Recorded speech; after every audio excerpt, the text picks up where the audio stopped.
welcome back to my channel. Now today I thought I'd do something with beauty. Now I'm no expert on beauty, on how to apply makeup, but I really enjoy going out there buying different products from different brands, different types of beauty products that I've never tried before, and I thought I would do a video on different drugstore foundations. Now I find it really difficult to find the right foundation for my skin tone.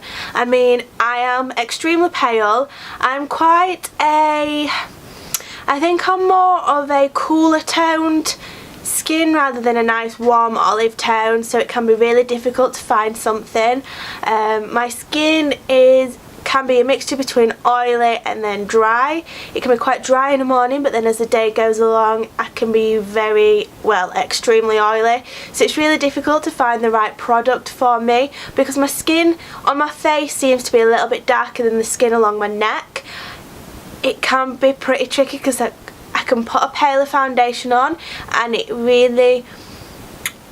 makes my skin look white, it makes my face look washed out, but then matching it to my neck it works perfectly. Or if I go for a bit more of a warmer tone for my face, then it looks orange around my neck. So I don't really have the perfect foundation for me yet. I've got a lot that are almost there but not quite.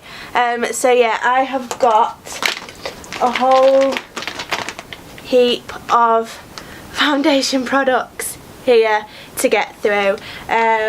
This has been built up over the past 2 to 3 years. As soon as I've finished with one foundation, I do like to keep it just so I know what shade I've used if I want to go back to it in the future. But I also wanted to build it up to either do a blog post or a video like this, so I can just go a little bit into detail about what I thought about the foundation. So there are a lot to get through, so yeah, let's get on with the video. So on the ones that I have completely finished with, I will go with the favourite one of them all, and it is this Revlon Nearly Naked foundation, and it is in the shade 120 Vanilla.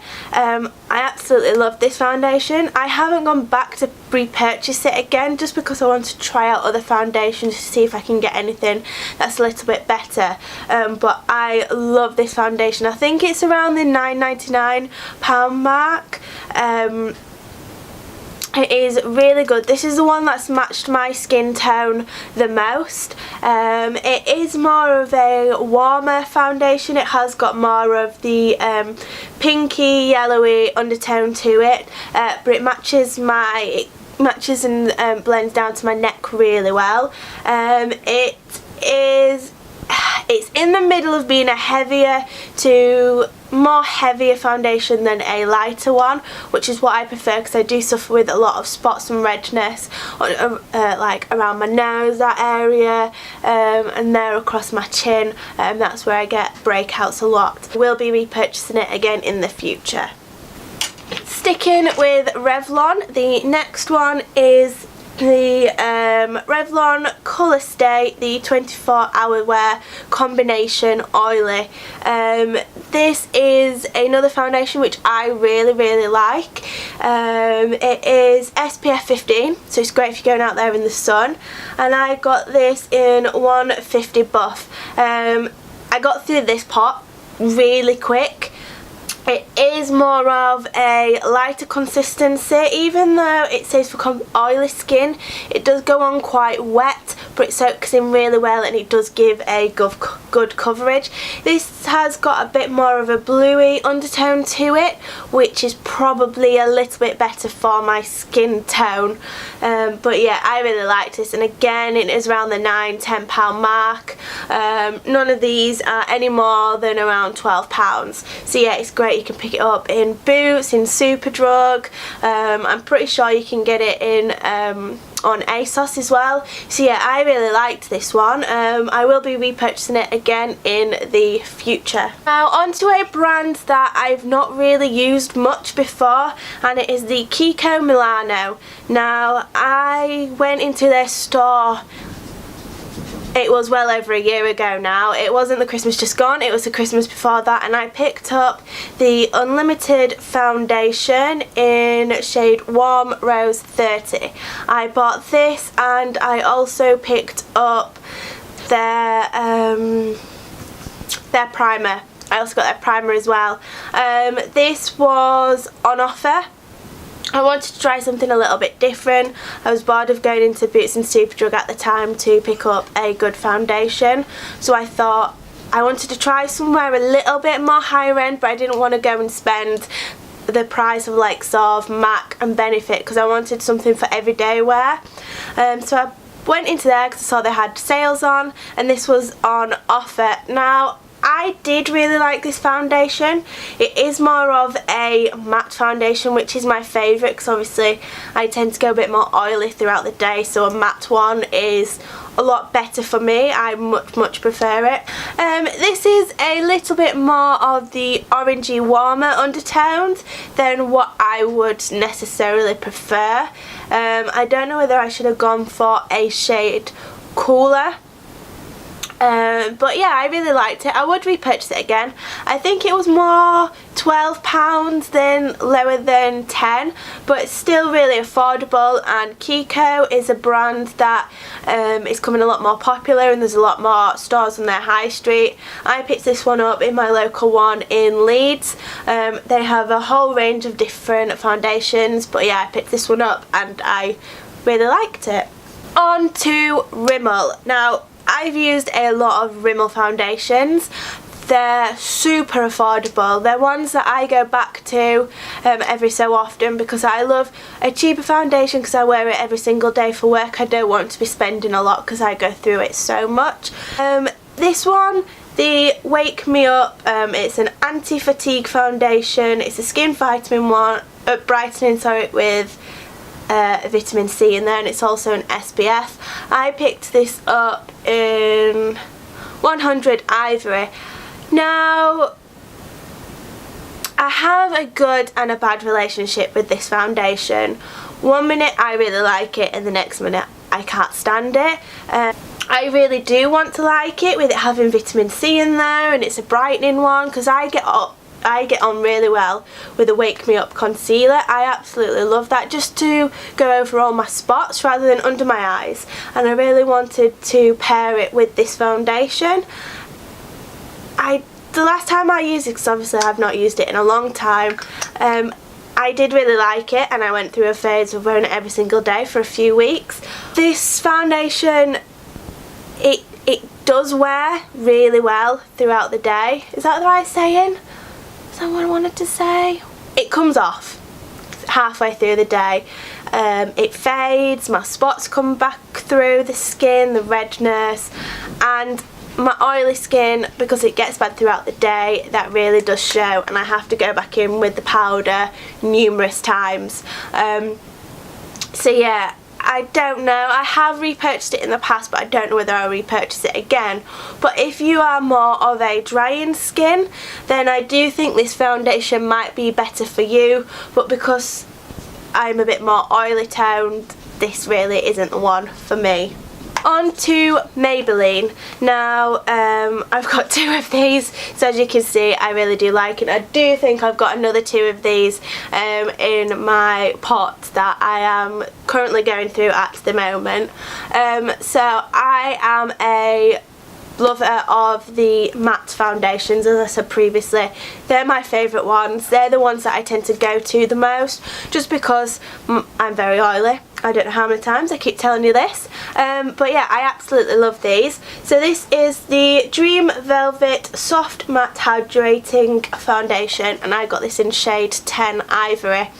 Now, these are on the lines of, it reminds me of the MAC one, and I can't remember which MAC one I mean. I will put it in the description below.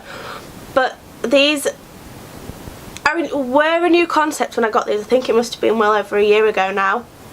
It is on the lines of the MAC, so it's super affordable. It is great coverage. You do not need a lot for it to go far.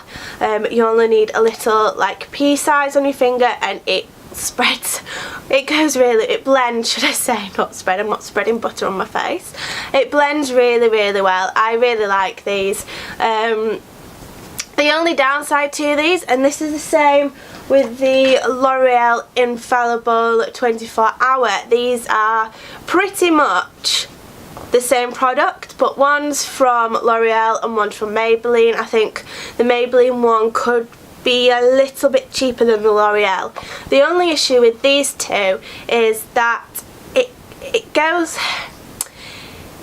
it comes off very well. Like if you were to put your hands onto your face like this, you would get product on your hands, and I'm not really a fan of that. So the product does come off very well. Having said that, the product does last on your face well, so it kind of soaks in, and it's just a top layer that just seems to come off. But yeah, I am a fan of this. As you can see, I have repurchased it a couple of times, and I would go back and repurchase this. Now on to Bourjois. I have a couple of foundations from them. The first one is the 123 Perfect one. It is 3 correcting pigments, 0 imperfections. I had gone through a phase where I wasn't enjoying my foundation when I picked this up, and I wanted to try something just completely different that I'd never used before.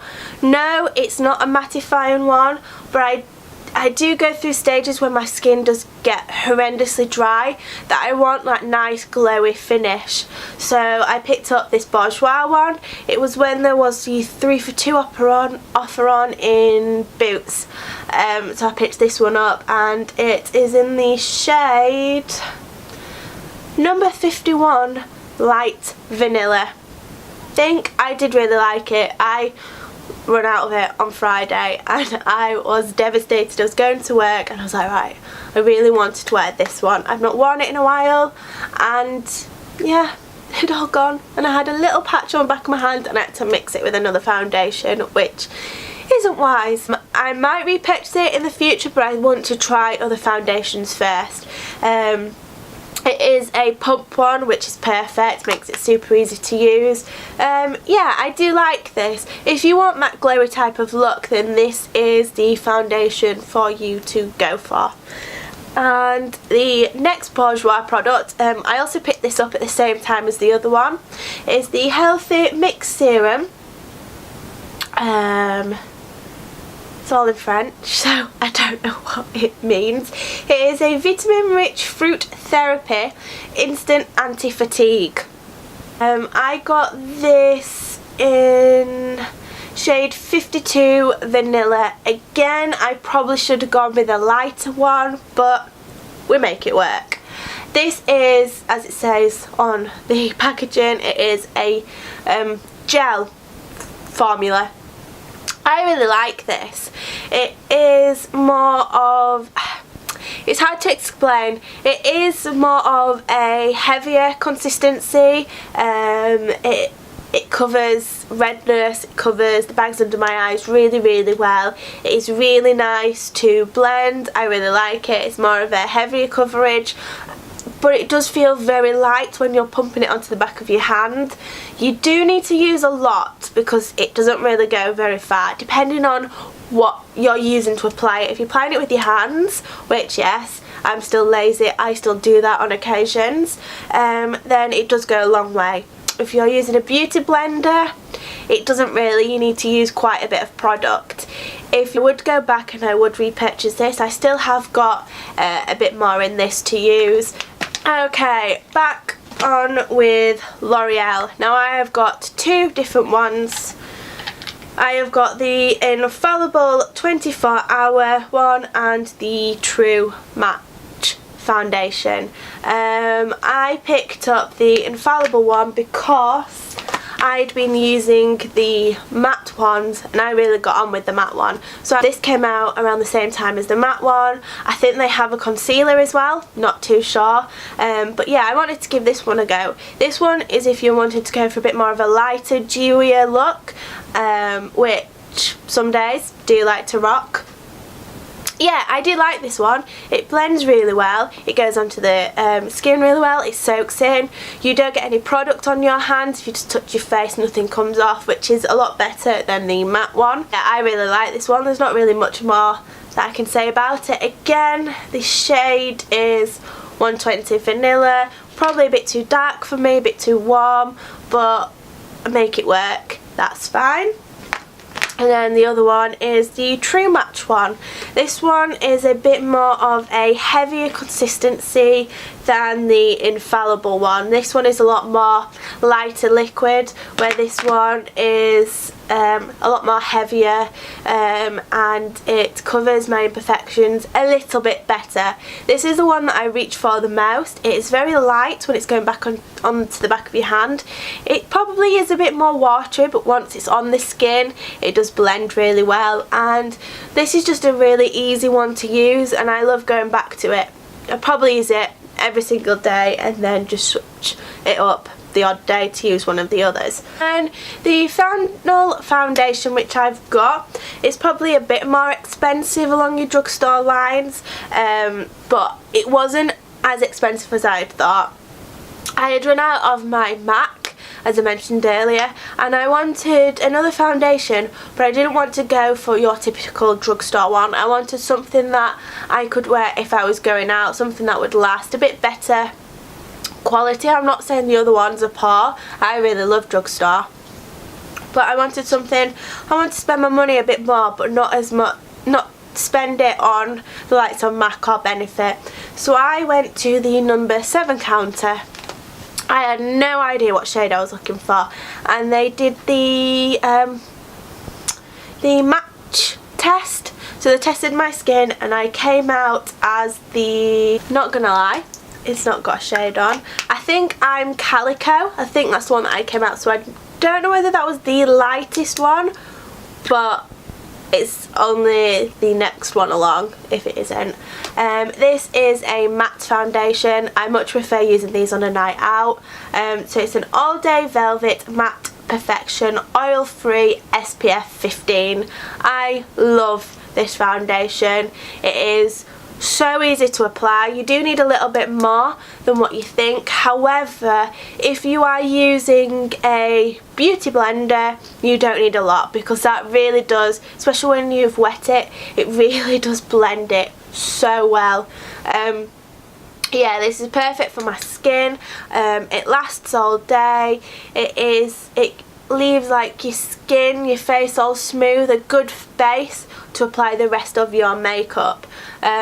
So yeah, I love this one. I mean, it makes me sad because I'm probably just over halfway through using it. I think this was more of the lines of £14–15, but I would definitely repurchase this again. So yeah, if you enjoyed this video, please give it a thumbs up. If you want to watch more of my videos, please subscribe to my channel. It will mean the absolute world to me. I think I should stop blabbering on because I've hit the half-hour mark on this video and I don't really want it to be any longer. So yeah, I hope you have the lovely rest of your day and I will see you again soon. Bye!